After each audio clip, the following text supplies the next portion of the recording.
Dead Island 2 is back from the grave as they have now found a new developer, and it is none other than British studio Sumo Digital. Now, of course, the title was previously being worked on by a subsidiary of Jaeger Development, which sadly filed for insolvency after they left the project. Now, of course, I did say a subsidiary, so the main company of Jaeger Development are still around.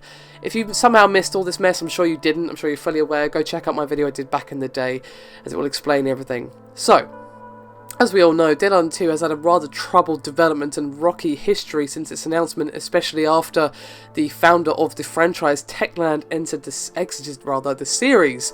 Of course, it was supposed to come out a year ago and currently only has a vague 2016 launch date, which, given we only just learned about Sumo, seems highly unlikely, but of course it all depends just how much work they're going to have to scrap, and if Jaeger and Deep Silver had fallen out of alignments, then it's probably going to be a fair amount of work that's going to be thrown away. But of course, I could be purely making that up, but not based on any real facts, just a feeling from what Jaeger said at the time.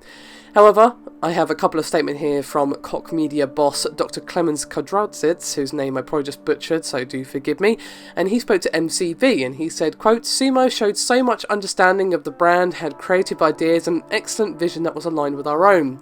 It just made perfect sense for us to move the project to them. We will reveal more details at a later stage, but for now I'd like to say that we are obviously super excited about the progress we are making with them." Now, of course, Sumo Digital have been very busy bees. They have worked on numerous projects. They are perhaps best known for the Sonic and Sega All-Stars racing titles, and of course they have been the new home for employees cast from enclosures such as Bazaar and Black Rock. Now, of course, they've also been working closely with both Microsoft and Sony. For example, they made Little Big Planet, Words, and they also are currently working on Crackdown 3. They also contributed to Forza Horizon 2 and Xbox Fitness, of all things. So basically, they've got quite the history. They are seasoned developers, if you will.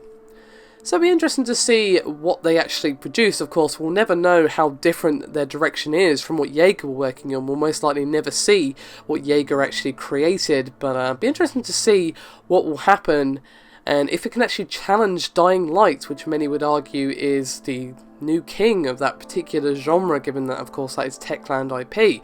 So I'm curious to see what they produce, but I imagine it won't be this year we'll see it. I'd love to be wrong, of course, but it just seems a smidge unlikely.